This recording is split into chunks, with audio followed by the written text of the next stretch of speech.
भेजा फ्राई में आपने इनको देखा है, जब भी ये पर्दे पर आते हैं तो अपनी हंसी से भी दिल को छू जाते हैं। हम बात कर रहे हैं विनय पाठक की, और विनय पाठक की नई फिल्म चिड़िया रिलीज होने जा रही है। विनय जी, एनडीटीवी में आपका स्वागत है। बहुत बहुत धन्यवाद। सबसे पहले ये बताइए कि चिड़िया को उड़ने में 10 साल क्यों लग गए? देखिए, चिड़िया भी तरह तरह की होती है, ये तो आपको पता ही है जी मेरा ये मानना है कि हमारी चिड़िया खास चिड़िया है। जी गंभीर तो है ही और अमीर भी है। जी समझ रहे हैं आप? जी तो जो अमीर लोग होते हैं वो काम धीरे धीरे करते हैं, वो जल्दी नहीं होती। जी जो गरीब लोग होते हैं उनको दौड़ के स्टेशन जाना होता है ना। जी जो अमीर लोग होते हैं सीधे बिजनेस क्लास में ट्रैवल करते हैं, ठीक है ना। जी जी आराम से बोर्ड करते हैं। ये चिड़िया भी खा पी के आराम में शायद सो गई होगी। जी। अभी वक्त मिला है, अवसर मिला है, तो उड़ने की तैयारी हो रही है। But jokes apart, what happens is that when you make any independent cinema in our country, it's difficult to make indie film to begin with, but it's doubly difficult for that film to get released, जी because releasing a film is another monster. And I think our film went through all the monsters that it can on the way. तो कौन सी मुश्किल थी जो इस film को आपको करने में आई? क्योंकि जो हमने इसका ट्रेलर देखा है, आप हमेशा की तरह कुछ गहरा किरदार कर रहे हैं। कुछ बच्चे हैं जो बैडमिंटन के बहुत दीवाने हैं, तो किस तरह का आपका किरदार और चीजें हमें देखने को मिलने वाली इस फिल्म? सैनी साहब, मुझे फिल्म करने में मुश्किलात बिल्कुल नहीं हुई, जी बल्कि it's one of the most wonderful film I have been very lucky to be a part of. जी ये बहुत ही खूबसूरत फिल्म है, बहुत ही सिंपल फिल्म है, बहुत ही ऑनेस्ट फिल्म है। और ये उन दो बच्चों की कहानी है जो वो चिड़िया के पीछे भाग रहे हैं। जी चिड़िया बैडमिंटन के शटलकॉक को भी कहते हैं हिंदी में, तो वो उसकी कहानी है। लेकिन जो इसको जो लिखा है और जो इसका निर्देशन किया है हमारे मेहरान अमरोही साहब, उन्होंने बहुत अच्छी तरह एक ऐसा खाका बनाया है जो किसी चीज को पाने की चाह, उसका सपना, वो एक मेटाफर है। चिड़िया is literal as well as figurative in this film. जी तो हमें करने में मुश्किलात, हम श्योर प्रोड्यूसर और डायरेक्टर को काफी मुश्किलात पैदा हुई होगी, क्योंकि जैसा कि मैंने कहा, इंडिपेंडेंट फिल्म बनाना बड़ा ही मतलब भारी काम है और बहुत ही जीवट का काम है। लेकिन उससे भी ज्यादा मुश्किल है उस फिल्म को रिलीज करना। तो ये फिल्म बनने के बाद कई फेस्टिवल्स में गई, कई जगह इसे सराहा गया, कई जगह इसे पुरस्कार दिया गया, लेकिन हमारे यहाँ रिलीज होते होते बस सिर्फ 10 साल लग गए। लेकिन क्या वजह रहती है कि जो अच्छे विषय होते हैं, अच्छी फिल्में होती हैं, पुरस्कार जीतती हैं, लेकिन सिनेमा तक पहुंचने में उनको बहुत दिक्कत पेश आती है? सैनी साहब, ये सवाल तो मैं आपसे पूछना चाहूंगा कि आप बताइए, आप बाजार देखते हैं, मार्केट देखते हैं, आप मीडिया में हैं दिन रात, आपको पता है कि कंटेंट क्या होता है, कौन सा कंटेंट बिकता है, कौन सा नहीं बिकता है। उसकी समझ मुझे आ जाती तो मैं भी यहीं आ जाता काम करने। I really have no idea, to be very honest. I don't know how to sell a product. I don't know how to sell a film. All I know, honestly, is just to tell a story. And that's where whatever, my talent, my diligence, everything lies there. जी तो मुझ में उतना हुनर नहीं है कि मैं आपको बता सकूं कि इसको कैसे रिलीज करना चाहिए था पहले।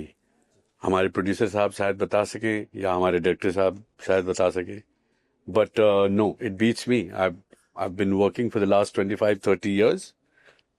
I haven't cracked it.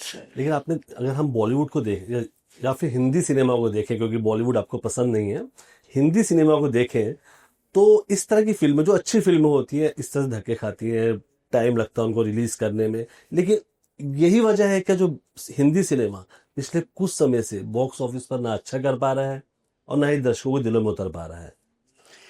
अब देखिए, ये सवाल बड़ा पेचीदा किया आपने, है ना। मुझे नहीं पता था कि आप सिर्फ कठिन सवाल करेंगे, नहीं तो मैं भी एग्जामिनर पे कुछ रिसर्च करके आता।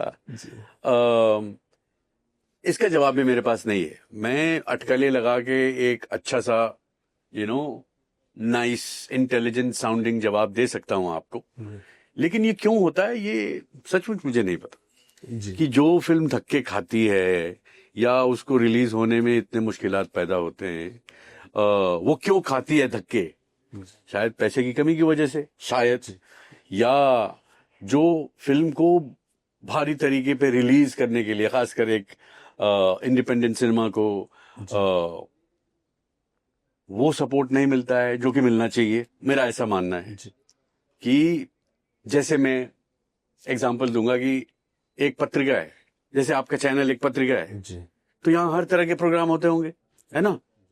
तो यहाँ न्यूज भी होता है, लाइव न्यूज भी होता है, फिर वीकली बुलेटिन होता होगा, फिर मनोरंजन के लिए कुछ होता होगा।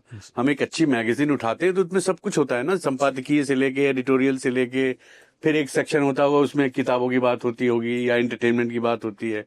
मेरा ये मानना है कि एक अच्छे मैगजीन में, एक अच्छी पत्रिका में हर चीज होनी चाहिए एंड इट शुड को एग्जिस्ट जी टुगेदर। जी तो मतलब the utopian thought is that an independent cinema should also coexist with blockbusters and mainstream, and I think audiences should have the choice, कि मतलब ये मेरा चॉइस है कि भाई क्या देखना मैं आज प्रेमचंद की किताब पढ़ूंगा जी या मतलब जो भी बेस्ट सेलर है वो पढ़ूंगा, जी या सिर्फ आज मैगजीन पढ़ के रह जाऊंगा।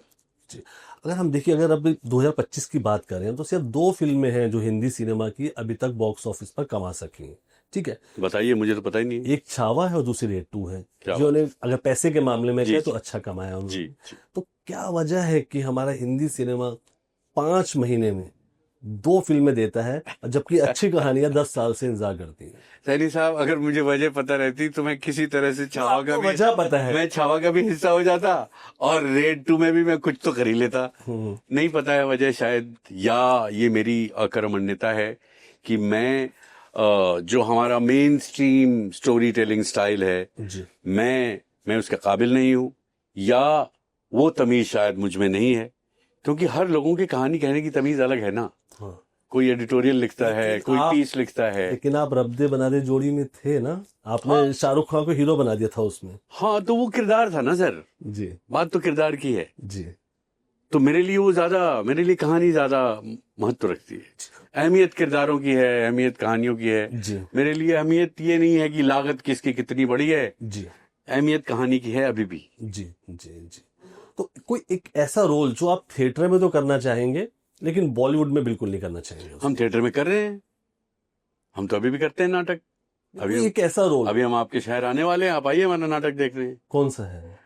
हम 3 नाटक हैं जिसको लेके ट्रैवल कर रहे हैं अभी। जी जो सबसे पुराना वाला नाटक है, it's an adaptation of King Lear, जी which is a one-man performance art piece. We do it as a clown series. It's a clown's adaptation of the classic. जी दूसरा है हमारा our version of Macbeth, okay जिसमें 10-15 कलाकार हैं जी sir. और वो भी हम बतौर क्लाउन्स करते हैं। जी और तीसरा जो सबसे नया है, इट्स मोस्ट ड्रामेटिक, और वो हिंदी में भी है। ये दोस्तोव्स्की का एक नॉवेल है, बहुत ही पुराना, ब्रदर्स कारामाज़ोव, जी जिसका हमने हिंदी रूपांतर किया है, and we are calling it Karam Jale brothers. Okay it's set in north in Delhi. जी और इन तीनों नाटकों के निर्देशक हैं हमारे परम प्रिय मित्र रजत कपूर साहब। ओके तो हम तो नाटक करते रहते हैं। जी। अब इसको फिल्मों में हम कर सकते हैं कि नहीं, ये तो हमारे हाथ में नहीं, है। कोई एक ऐसा कैरेक्टर जिससे आप थिएटर में करेंगे लेकिन सिनेमा में कभी नहीं लाना चाहेंगे? ऐसा तो कुछ नहीं, मतलब मैं सवाल समझ नहीं रहा हूँ तो शायद। ऐसा कैरेक्टर जिसको आप थिएटर में प्ले करने में आपको मजा आता है लेकिन आप इसको सिनेमा में नहीं करना चाहेंगे, इसको मैं यहीं पर ही रखना चाहता हूँ, इस कैरेक्टर को ऐसे करो। देखिए सैनी साहब, बात बड़ी सिंपल है। अगर कोई कहानी बहुत रोचक है और उसकी स्क्रिप्ट बहुत अच्छी लिखी गई है ना, जी तो मुझे कोई फर्क नहीं पड़ता कि उसको थिएटर में कर रहे हैं, कि सिनेमा में कर रहे हैं, कि आपके ड्राइंग रूम में कर रहे हैं, या चौराहे पे कर रहे हैं, या नुक्कड़ पे कर रहे हैं, जी या बच्चों के स्कूल में कर रहे हैं। ऑनेस्टली स्पीकिंग, जी I don't mind telling a story anywhere. I don't have a preference, and I better not have a preference because that is not my objective.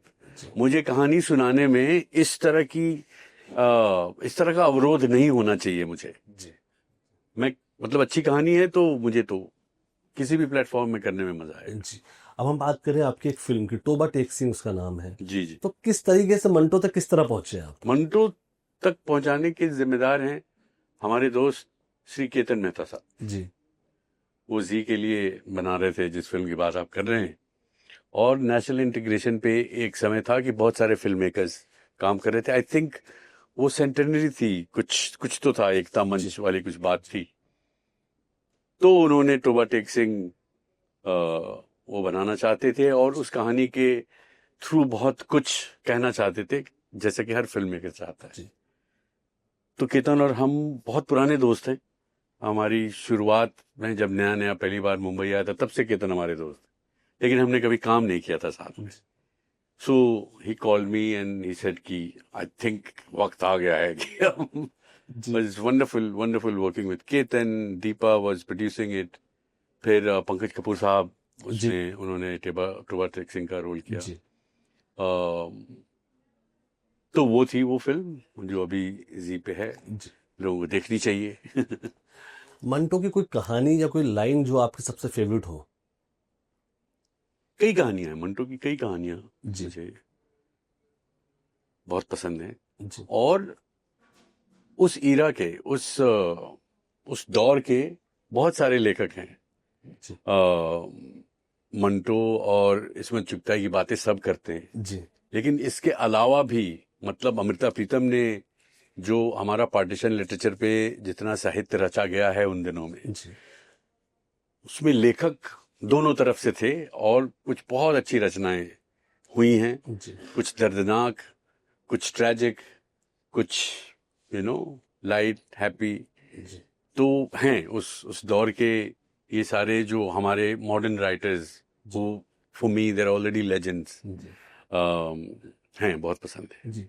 आप भोजपुर के हैं, जी जी पापा पुलिस में थे, जी पढ़ाई करने अमेरिका गए आप जी और बन के एक्टर आ गए, जी। तो घर पे कैसा रिमांड हुआ आपका? घर पे रिमांड कैसा हो, घर पे रहता ही नहीं था ना सर। मैं तो अमेरिका में रहता था। ये लौट के तो आए होंगे ना, तुम करने क्या गए थे, क्या करने? Correct correct correct. तो मतलब मैं जब तक लौट के आया, मेरा ऐसा मानना है, तब तक गाड़ी स्टेशन से निकल चुकी थी। बहुत देर हो चुकी थी, कोई कुछ नहीं कर सकता था उसके लिए। जी। तो हमारे यहाँ कहावत है कि खाइब तई है खाइब, ना खाइब तब्बा हुई है खाइब। जी। तो जो था वही था। उन्होंने मन महसूस के उनको स्वीकार करना पड़ा कि जी। ये तो एमबीए करने गए थे, देखिए क्या बन के आ गए। जी। पर ठीक है, now everybody is happy, nobody is sad तो अबाउट। वहाँ हुआ क्या था एमबीए करते हुए, ऐसा क्या हुआ था कि एकदम से एक्टर बन गया? और मुंबई में आके कौन सा काम आपको सबसे पहले मिला? मैं वहां नाटकों से बहुत प्रभावित हुआ। जी। नाटकों के प्रति एक आकर्षण तो था, लेकिन वो अवसर कभी नहीं मिला मुझे जब मैं यहाँ इलाहाबाद में पढ़ता था। तो जो पहली बार मुझे मौका मिला, मैंने एक कोर्स भी ले लिया था, जस्ट ऐसे ही एमबीए कर रहा था, लेकिन एक थिएटर एनालिसिस करके जी। थिएटर 104 जो था, जो मैं ले सकता था, it did satisfy my humanity credit. तो उस नाटक को देखने के बाद, ये पीटर शैफर साहब का एक नाटक है एक्वस, जी। जो मैंने देखा, मैं हिल गया। मैंने ऐसा कभी देखा नहीं, जीवन में नहीं देखा था, वो भी live theatre right in front of me. वो नाटक पढ़ा था मैंने, जी। बट उसको जीवंत होता हुआ, जो मैं सोच नहीं सकता था वो हुआ मेरे सामने। जी। And I was completely floored that a human mind can create something like this. जी। सो तब से तो मुंबई आके कैसा, मतलब क्योंकि आपकी पहचान जान पहचान कोई नहीं थी, सिर्फ कोई आपका काम था, हाँ। उस काम को कैसे पहुंचाया लोगों तक आपने? काम को नहीं पहुंचा सर, हमने ऑडिशन बहुत किए। पता चलता था कि अरे भाई एनडीटीवी में एक एंकर की जरूरत है, जी। तो चलो यार एंकर का ऑडिशन करके आते हैं। मैंने एंकरिंग का सबसे पहला जॉब मेरा एंकरिंग का था सर। अच्छा, कहाँ पर? एक जी टीवी का एक छोटा, आप सौतेला भाई कह लें उसको, एक एल टीवी आता था, EL टीवी। ओके। जी। वो दिन में 2 घंटे आता था, 6 से 8। जी। तो उसका मैं एंकर था। ओके। जैसे ही 6 बजते थे, मैं आता था, मैं कहता था भाइयों बहनों, आपके लिए लेकर आए हैं हम फलाना ढिमकाना, समोसे, चावल जी। और सलाद और गुलाब जामुन। मतलब वो 2 घंटे में क्या क्या शो देखने वाले हैं, जी। आप आनंद लीजिए। और फिर 8 बजे आता था, उम्मीद करता हूं कि आपको हमारा खाना पसंद आया होगा, कल फिर आएगा। ये was a job that I auditioned for okay. And I got it. and I got paid very well from those standards in 94, 95, जी 95. जी तो मेरा पहला काम था. फिर इसी तरह ऑडिशन करते करते चैनल वी में विजय बन गया मैं. जी फिर इसी तरह ऑडिशन करते करते मैं दिल्ली में फिल्म फेस्टिवल देखने आया था. यहाँ पे दीपा मेहता जी, जी वो फायर के पहले शी वाज स्काउटिंग, क्योंकि फायर की शूटिंग यहीं पे हुई थी. जी तो शी वाज स्काउटिंग टैलेंट्स. तो यहाँ भी मुझे भनक पड़ी तो मैं वहां भी चला गया. So I read for a character, was a cameo, one scene character in Taj Mahal. That was my first job. जी फिर मैं संजय लीला भंसाली के यहाँ ऑडिशन करने पहुंच गया. मतलब जो भी करता था ऑडिशन में, लाइन में सबसे आगे खड़ा मिलता था मैं. जी हाँ, तो ऐसे ही काम मिलता है. तो ताजमहल के लिए कितना आपको फीस मिली थी पहली पहली फिल्म के लिए? आपको क्या अच्छी खासी मिली थी. कैसे मिली? हाँ, मतलब उसके हिसाब से I wasn't known at all and it was not a commercial main stream cinema. मतलब मेरे करियर की शुरुआत ही ऑल्टरनेटिव इंडिपेंडेंट सिनेमा से शुरू हुई थी. शायद यही वजह है कि मुझे उस तरह की कहानियों से ज्यादा लगाव है. जी आपने रब दे बना दे जोड़ी में शाहरुख के साथ काम किया, जी, माय नेम इज खान में भी किया. जी. तो किस तरह के एक्टर या किस तरह के को एक्टर है शाहरुख? अच्छे एक्टर. अच्छा आप उनसे पूछेगा मेरे बारे में, वो भी आपको ये बताएंगे कि मैं उनके लिए बहुत अच्छा कोऑपरेटिव एक्टर. जी वो भी बहुत अच्छे कोऑपरेटिव एक्टर. एज इंसान किस तरह के हैं? इंसान भी अच्छे ही होंगे भाई. मतलब मैं अब उनकी कैविटी तो नहीं पता कर सकता उनके साथ काम करके. जी बहुत अच्छे इंसान हैं. क्योंकि क्या होता है ना, सुपरस्टार्स होते हैं और आप प्लेबैक उनसे पूछेंगे मेरे बारे में तो भी यही कहेंगे कि बहुत अच्छे इंसान हैं. हमें ट्रेन किया जाता है ऐसी चीजों के लिए जी जी जी कि आज से 18 साल के बाद कोई पूछे तुझे बोलना कि है। तुमने काम किया था उस एक्टर के साथ, कैसा है वो, तो हम एक वर्कशॉप करते हैं कि बेटा तू ये कहना कि बहुत अच्छा आदमी है, बहुत अच्छा इंसान है भाई, उसने तो अपना प्लेट मुझे दे दिया खाने के लिए. और मैं भी यही कहूंगा, मैं एक दो कहानियां जोड़ दूंगा उसके साथ कि भाई क्या तो मेहनती एक्टर है यार, क्या स्टार है, बहुत अच्छा आदमी. तो अपना आपने खाना उसने मेरे सामने वर्कशॉप कर लिया आपने? हाँ, हमने दोनों ने वर्कशॉप किया एक दूसरे के साथ जी कि भाई चीजों को ना, मतलब हम अच्छा रखेंगे, खुशनुमा रखेंगे. हाँ, क्योंकि एक दूसरे की शिकायत नहीं करेंगे पीठ पीछे. जी जी क्योंकि उस फिल्म में जो आपका कैरेक्टर था ना, जी, जी. बहुत ही सपोर्टिव, और वो उस कैरेक्टर जो शाहरुख के कैरेक्टर को काफी सपोर्ट करता है फिल्म में. जी. तो उस दोनों के बिना एक अधूरे थे. मुझे ये लगता है कि इसके लिए तारीफ करनी होगी उस फिल्म के लेखक को, जी उस फिल्म के डायलॉग राइटर को. जी मतलब आदि चोपड़ा साहब ने वो फिल्म लिखी थी. जी जयदीप साहनी साहब भी उस फिल्म से जुड़े थे. जी जयदीप साहनी साहब के साथ मेरा साहब का पहले से था, उन्होंने घोसला का घोसला लिखी थी. जी तो हमारे पुराने दोस्त थे. तो वहां पे इस तरह का माहौल बन गया था कि दोस्ती में बहुत सारी चीजें हुई, अच्छी हुई, खूबसूरत हुई, लोग याद करते हैं. अभी आप ग्राम चिकित्सालय में भी नजर आए थे, जी, जी. है ना? और झोला छाप डॉक्टर का बहुत ही ऐसा किरदार आपने किया कि जब भी फ्रेम में आए आप तो दिल को छुआ है आपने कि हाँ यार ये बंदा लगता है वैसे ही है. लेकिन आपको लगता है कि कहीं हमें वो सीरीज जल्दबाजी में खत्म हो गई और आपका कैरेक्टर उस तरीके से उसको और थोड़ा लेंथ देनी चाहिए थी? नहीं, ये तो बड़ी अच्छी बात है कि आपने वो पूरा देखा है, क्योंकि जो आप कह रहे हैं बहुत रिसर्च ऑब्जर्वेशन है.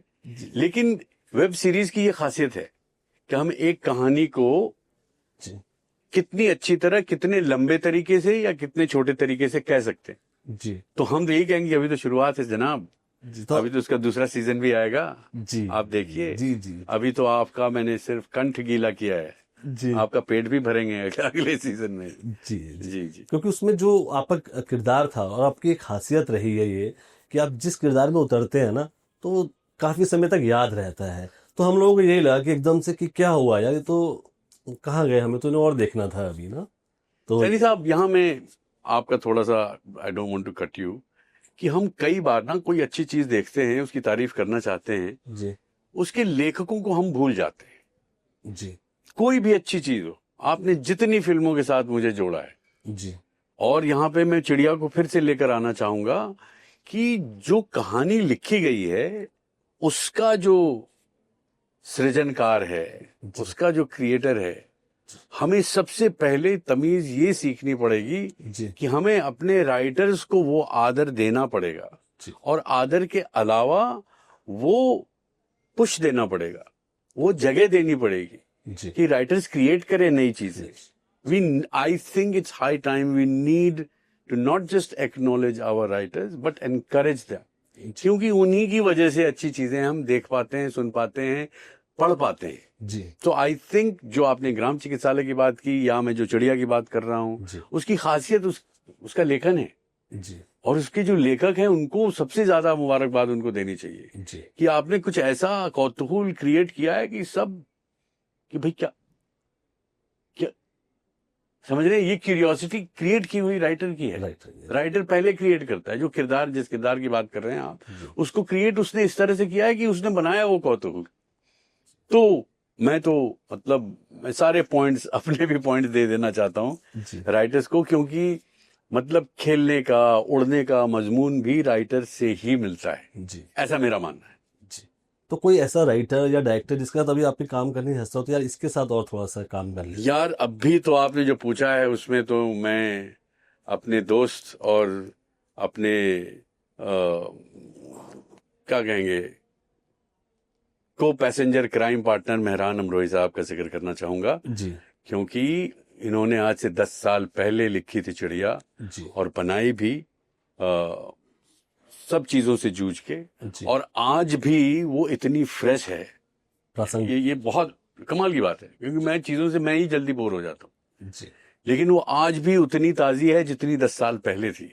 जी इसको मैं बहुत बड़ी उपलब्धि मानता हूँ। जी। ये बहुत बहुत बड़ा ट्रेलर achievement है। देखने पे नहीं लगती है वो पुरानी, वो जब हम पढ़ते हैं तब पता चलता है कि ये फिल्म 10 साल पुरानी है। Correct because you know it has that timeless quality. जी तो अभी अगर आप पूछ रहे हैं कि कौन है वो राइटर डायरेक्टर, तो मैं कहूंगा मेहरान अमरोही। जी। अगर आपसे पूछा जाए कि आप बहुत ही खुश मिजाज शख्स हैं अपनी लाइफ में, अरे मैं कि बहुत आप- सीरियस आदमी हूँ सर, आप प्लीज डोंट डोंट जज मी। सिर्फ चलिए, ये सब लाइनें याद करके आया हूं मैं ताकि आपको मुस्कुराता हुआ देख ठीक सकूं, है, आप बहुत- मुझे जो भी देख रहा है थोड़ा हंस सके। This is all an act sir, ठीक है, आई वर्क टुवर्ड्स माई ठीक एक्ट। है, आप बहुत सीरियस हैं। तो कभी ऐसा मौका है कि किसी ने आपका भेजा फ्राई किया बहुत ज्यादा सेट पे या असल लाइफ में, और बहुत आपने कहा यार बहुत हो गया अब तो? कई बार ऐसा हुआ है कि आपको पता नहीं चलता कि आप क्या जवाब दें किसी का। जी ये जो भेजा फ्राई का कैरेक्टर था, जी। जिसके राइटर जो हैं, मैं उनका नाम नहीं लेना चाहता हूँ, जी आपको पता चल जाएगा कौन है। वो हैं भारत भूषण, उनको झेला है हमने, अभी भी झेल रहे हैं, हमारे अच्छे मित्रों में से हैं जी। जी। तो अब ये बताइए कि हमें चिड़िया क्यों देखनी चाहिए? क्योंकि अच्छी फिल्म है, शुरुआत जी अच्छी फिल्म है, और ये आपका सौभाग्य है कि 10 साल के बाद भी किसी तरह से जूझती हुई जी। वो आ गई है आपके सामने। जी तो I think you'll be very fortunate to be able to go to the theatre जी एंड सी द फिल्म। जी क्योंकि क्या है कि थिएटर में जाके फिल्म देखना मुझे खास इसलिए लगता है जी क्योंकि आप वो फिल्म देखते हैं 200 लोगों के साथ, जी अगर हाउसफुल हो गई तो शायद 300 लोगों के साथ, जी but all those you don't know those people. जी आप 150-200 अजनबियों के साथ you are enjoying something. It's like going to a musical concert और going to a rock concert, that you so much in the moment and you don't realize that you're actually jamming with 500 other people. It's a special experience, इसीलिए मैं कहूंगा कि आप theatre में ही जाके देखें जी इस फिल्म को। ड्राइंग रूम में देखने का तजुर्बा अलग है, जी वो आएगी OTT पे, तब फिर से देख लीजिएगा एक बार, बट सिनेमाघरों में जाके देखें। जी। विनय जी, चिड़िया के लिए आपको ढेर सारी शुभकामनाएं, और NDTV से बात करें, ढेर सारा शुक्रिया। तैनी साहब बहुत बहुत शुक्रिया आपका, thank you very much for your time. Yes.